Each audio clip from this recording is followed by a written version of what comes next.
한일 관계가 화기애애하다는 말 많이 들어보셨죠?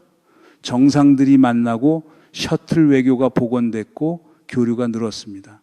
그것만 보면 정말 좋아 보여요. 겉으로는 정말 좋아 보여요. 그런데 이 관계에서 진짜로 이득을 보는 나라가 어디냐고 물으면 답이 달라집니다. 이현 선생이 오늘 명확하게 짚어줍니다. 한일 관계 투트랙의 실체, 일본이 이 관계에서 원하는 진짜 목적, 그리고 독도와 ACSA 문제가 왜 이 맥락에서 핵심이 되는지, 일본 관광 이야기도 예상치 못한 각도에서 들어가겠습니다. 오늘 세 가지입니다. 첫째, 투트랙 한일 관계의 실체가 무엇인가? 둘째, 일본이 ACSA로 무엇을 노리는가? 셋째, 독도가 이 방정식에서 왜 결정적 변수가 되는가? 먼저 한 가지 전제를 깔겠습니다. 일본이 나쁜 나라냐 좋은 나라냐는 질문이 아닙니다. 국가는 나쁘거나 좋은 게 아니라 이해관계를 추구하는 존재예요. 일본이 자국의 이해를 위해 움직이는 건 당연합니다. 문제는 한국이 그 구도를 정확히 읽고 있냐는 거예요. 감정적으로 반일도 아니고 나이브하게 친일도 아닌 냉철하게 이해관계를 파악하는 외교가 필요하다는 게 이현 선생의 관점입니다. 먼저 투트랙이 무슨 말인지 짚겠습니다. 한일관계 투트랙이란 갈등 요소가 있어도 협력할 건 협력하고 갈등할 건 갈등하자는 방식입니다. 과거사 문제, 위안부 강제징용 이건 계속 논의하고 경제와 안보는 따로 협력하자는 거예요. 표면적으로는 합리적으로 보입니다. 둘 다 중요한 나라이고 인접국이고 미국 동맹이니 협력은 필요하죠. 그래서 양쪽에서 어느 정도 합의가 있었고 화기애애한 분위기가 유지되고 있어요. 한국이 이 관계에서 지렛대로 쓸 수 있는 게 있냐는 질문이 나옵니다. 당연히 있습니다. 반도체예요. 삼성과 SK 하이닉스가 만드는 메모리 반도체는 일본 기업들도 필요로 합니다. 일본이 한국의 소재를 팔고 한국이 그걸로 반도체를 만들어요. 일본 제조업도 한국 반도체 없이는 돌아가지 않아요. 이 상호 의존이 한국에게 협상력이 됩니다. 그 협상력을 독도, ACSA 같은 민감한 이슈에서 사용하는 외교적 용기가 필요하다는 거예요. 경제적 상호 의존을 인식하면서 그것이 한쪽에게만 유리한 구도가 되지 않도록 관리하는 게 한국 외교의 과제입니다. 투트랙 외교의 역사를 잠깐 짚겠습니다. 사실 이 방식은 완전히 새로운 게 아닙니다. 역사 속에서 반복된 패턴이에요. 1965년 한일 국교 정상화 때부터 이 갈등이 내재되어 있었어요. 그때 과거사 문제를 완전히 해결하지 못하고 경제 협력을 택했어요. 그 결과 일본 청구권 자금이 들어왔고 한국 경제 개발에 활용됐습니다. 포스코가 그 자금으로 지어진 거예요. 당장의 경제 필요가 과거사 정리보다 우선이었어요. 그 결정이 옳은지 그른지는 역사가 계속 평가 중이지만 그 구조가 지금까지 이어져 오는 거예요. 갈등을 봉합한 채 협력하는 투트랙은 65년 체제의 연장선입니다. 그런데 이현 선생이 짚는 핵심이 있습니다. 이 투트랙에서 일본의 진짜 목적이 무엇이냐는 거예요. 일본이 원하는 건 한국과 친해지고 싶어서가 아니에요. 군사적 네트워크를 구축하는 겁니다. 구체적으로 말하면 미국을 중심으로 한 인도, 태평양 군사 동맹망 안에 한국을 끌어들이는 것이에요. 일본 입장에서 한국이 이 망에 포함되면 유리합니다. 중국과 북한을 견제하는 구도에서 한국이 일본 옆에 있어주는 게 전략적으로 이득이에요. ACSA가 그 핵심 도구 중 하나입니다. 여기서 이현 선생이 강조하는 포인트가 있습니다. 일본이 이 협력을 추진하는 방식이 영리하다는 거예요. 대놓고 우리 군사 협력하자라고 하면 한국 국민 반발이 큽니다. 그래서 안보 협력, 북한 위협 대응, 미국 동맹 강화라는 틀로 포장해요. 그 안에 ACSA가 있고 군사 정보 공유가 있습니다. 반발을 최소화하면서 원하는 걸 얻는 방식이에요. 한국이 이 방식을 정확히 읽어야 한다는 겁니다. 일본의 군사 네트워크 전략을 더 이해하려면 일본의 안보 전략 변화를 봐야 합니다. 바로 2022년 일본이 방위비를 GDP의 2%로 올리겠다고 선언했어요. 전후 일본은 GDP 1% 이내로 방위비를 유지했는데 이걸 2배로 올린 겁니다. 반격 능력, 즉 적 기지를 선제 타격할 수 있는 능력도 공식적으로 보유하겠다고 했어요. 전후 일본의 전수 방위 원칙에서 크게 벗어나는 겁니다. 이 맥락에서 한국이 어떤 포지션이 되느냐가 중요합니다. 군사력을 키우는 일본이 한국과 ACSA를 맺으면 한국이 일본 군사력 확장의 법적 기반을 제공해주는 꼴이 될 수 있다는 거예요. ACSA가 무엇인지 모르는 분들을 위해 설명하겠습니다. ACSA는 Acquisition and Cross-Servicing Agreement, 즉 물품 및 용역 상호 제공 협정이에요. 쉽게 말해서 군사훈련이나 작전 중에 서로 군수품이나 서비스를 제공할 수 있게 하는 협정입니다. 미군과 일본 자위대가 ACSA를 맺고 있어요. 미국이 일본에 탄약을 제공하고 일본이 미군에 연료를 제공하는 식으로요. 이게 확장되면 한국도 이 군사 보급 네트워크에 포함됩니다. 유사시에 일본 자위대가 한반도 작전에서 군수 지원을 할 수 있는 법적 근거가 생기는 거예요. 그런데 이현 선생이 말하는 건 이겁니다. 한국에게 유리한 게 없습니다. 일본 자위대가 한반도에서 역할을 하게 되는 구조를 만드는 거잖아요. 역사적으로 한국인이 일본 군사력의 한반도 진출에 대해 얼마나 민감한지는 설명 안 해도 됩니다. 그런데 ACSA를 맺으면 그 구조가 법적으로 열리는 겁니다. 군사협력이라는 이름으로 포장되어 있지만 실질 내용은 일본이 원하는 구도가 만들어지는 거예요. 독도 문제가 왜 ACSA와 연결되느냐? 이현 선생 말이 명확합니다.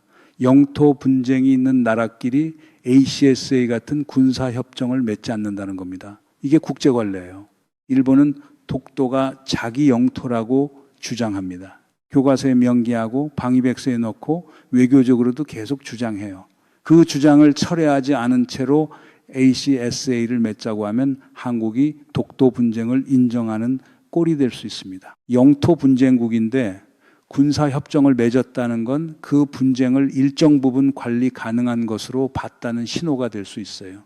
일본 입장에서 이 구도가 절묘합니다. 독도 문제를 계속 제기하면서도 ACSA를 맺으면 두 가지를 동시에 얻어요. 한국이 영토 주장에 약해지는 구도가 만들어질 수 있다는 겁니다. 이게 투트랙의 이면이에요. 협력하는 척하면서 실제로는 일본이 원하는 구도를 조금씩 만들어가는 겁니다. 독도가 단순히 감정적 상징이 아닌 이유를 짚겠습니다. 독도 주변 해역의 경제적 가치가 상당합니다. 배타적 경제 수역 EEZ가 독도 기점으로 설정되기 때문에 수산 자원과 해저 자원에 대한 권리가 달라져요. 또한 전략적으로 독도는 동해의 핵심 위치에 있습니다.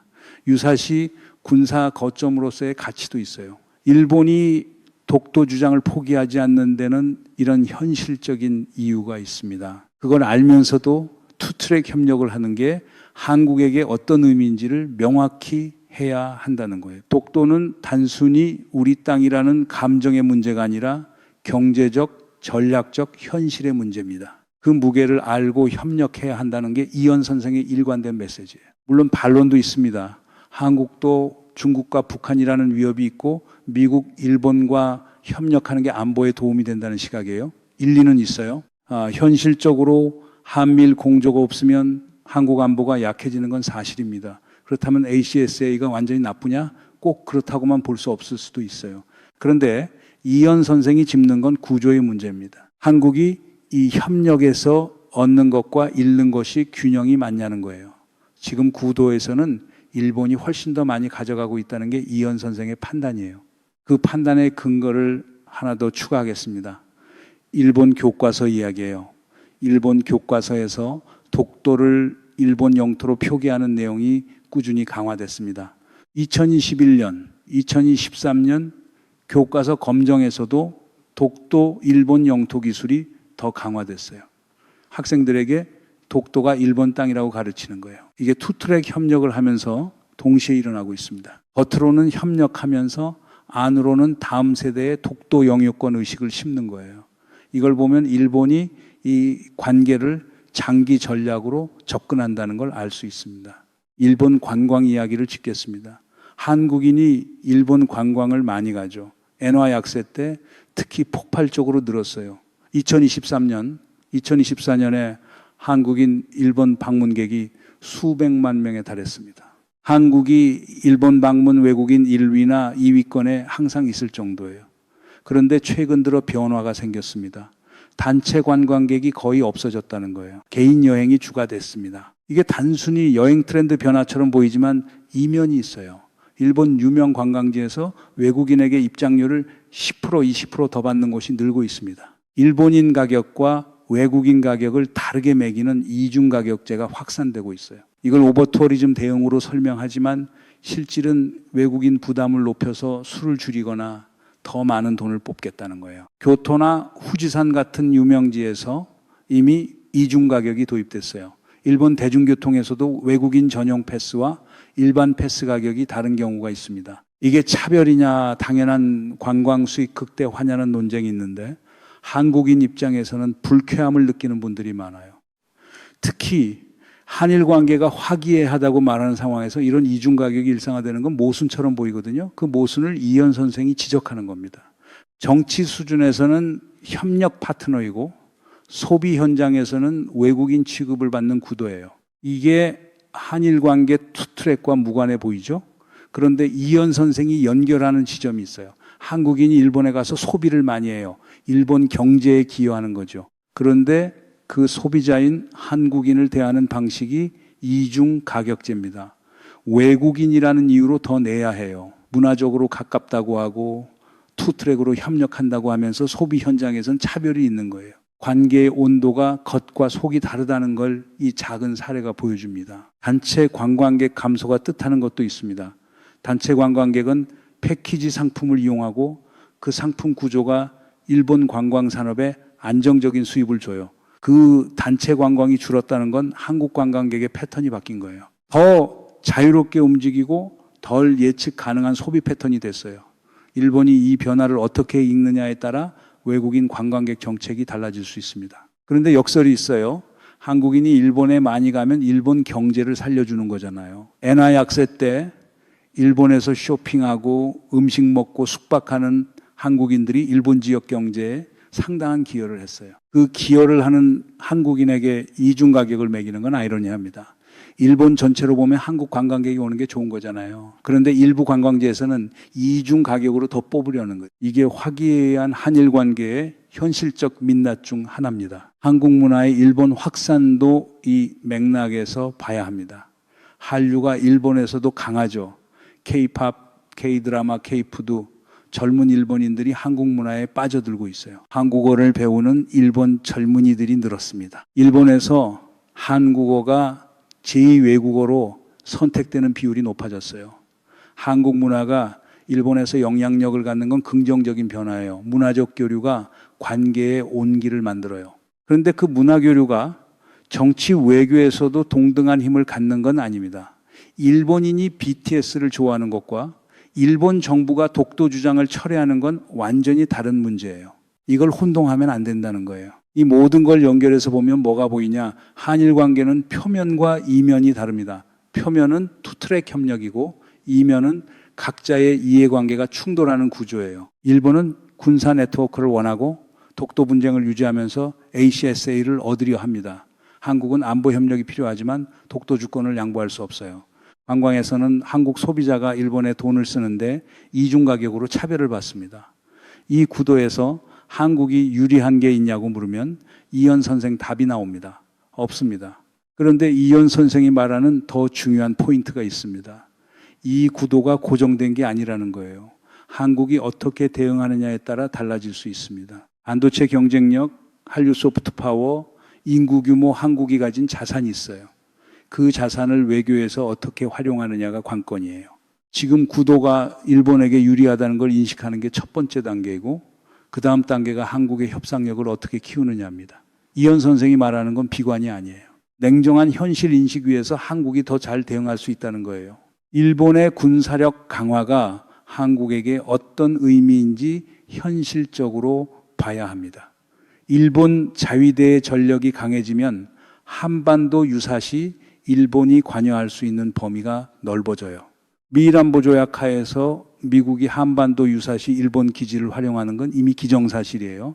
근데 ACSA까지 맺으면 일본 자위대가 직접적인 군수 지원 주체가 됩니다. 한국인 입장에서 이게 어떻게 느껴지냐? 안보 협력이라고 받아들이는 사람도 있고 일본 군사력의 한반도 진출 법적 근거라고 받아들이는 사람도 있어요.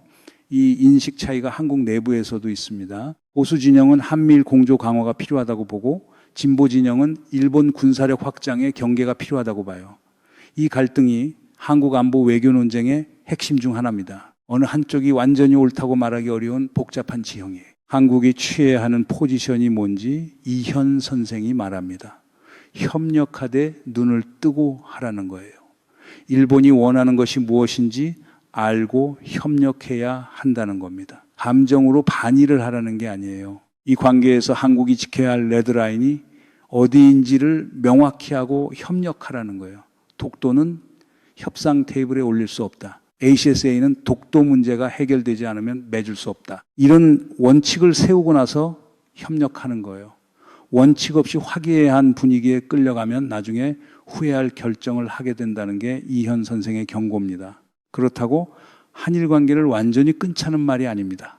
이현 선생도 그걸 말하는 게 아니에요. 관계는 유지해야 하고 협력은 필요합니다. 다만 눈을 뜨고 해야 한다는 거예요. 일본이 무엇을 원하는지 정확히 알고 그 안에서 한국이 무엇을 지킬 것인지 명확히 해야 합니다. 화기애애한 분위기에 취해서 독도가 희미해지면 안 되고 ACSA 구조가 어떤 의미인지 국민이 알아야 해요. 실제로 한국 시민이 이 문제에 관심을 가져야 하는 이유가 있습니다. 군사협정은 전문가들만의 문제가 아니에요. 유사시에 그 협정이 어떻게 작동하느냐에 따라 한국 시민의 삶이 달라집니다. 일본 자위대가 한반도 분쟁에서 어떤 역할을 하느냐, 이건 안보의 문제인 동시에 주권의 문제예요. 그 협정을 맺는 결정을 할 때 국민이 충분한 정보를 갖고 있어야 한다는 거예요. 투트랙이라는 말 뒤에 무엇이 있는지, 화기애애한 한일 관계 이면에 어떤 전략이 있는지를 알아야 합니다. 한류가 이 관계에서 어떻게 작동하는지도 봐야 합니다. 한국 문화 소프트 파워가 커지면서 일본에서 한국 인식이 긍정적으로 바뀌었어요. 이게 한일 관계 개선의 밑바탕이 됐습니다. 실제로 혐한 정서가 줄었고 한국에 대한 호감도가 올라갔어요.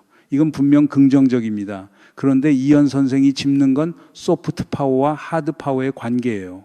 한류가 일본 젊은이들의 마음을 바꿔도 일본 정부의 독도 정책은 바뀌지 않습니다. 소프트 파워는 감정을 바꾸지만 하드 파워 구조는 감정으로 바뀌지 않아요.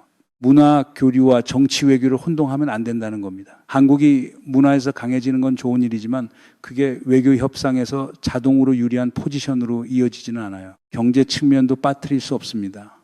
한일 무역을 보면 한국이 일본에 대해 무역 적자를 오랫동안 유지했어요. 일본산 소재, 부품, 장비에 의존하는 구조였죠. 2019년 일본의 수출 규제 사태가 터졌을 때 한국이 얼마나 취약했는지 드러났습니다. 불화수소, 포토레지스트, 플루오린 폴리이미드 반도체와 디스플레이 제조의 핵심 소재들이 일본산이었어요. 일본이 수출 규제를 걸자 삼성과 SK 하이닉스가 흔들렸습니다. 그 사태 이후 한국이 소재 국산화에 엄청난 투자를 했어요. 지금은 많이 개선됐지만 완전히 벗어난 건 아닙니다. 경제 의존과 정치 갈등이 공존하는 복잡한 구조예요. 투트랙은 이 경제 현실을 배경으로도 작동합니다. 미국이 이 구도에서 어떤 역할을 하는지도 중요합니다. 미국은 한미일 삼각공조를 원합니다. 중국을 견제하기 위해 한국과 일본이 협력해야 한다는 게 미국의 전략이에요. 그래서 한일 관계가 나빠질 때마다 미국이 중재에 나서는 거예요. 미국 입장에서 한일 갈등은 자신의 인도 태평양 전략의 방해물이거든요. 이 구도에서 한국은 미국의 압박과 일본의 요구 사이에 놓입니다. 미국이 원하는 한일 협력을 거부하기 어렵지만 그 협력이 일본에게 더 유리한 구도라면 한국이 어떻게 해야 하냐는 질문이 생깁니다. 이게 한국 외교의 딜레마예요. 마지막으로 정리하겠습니다. 한일 관계 투트랙은 한국과 일본 양쪽이 합의한 방식입니다. 그 안에서 협력이 있고 갈등이 있어요.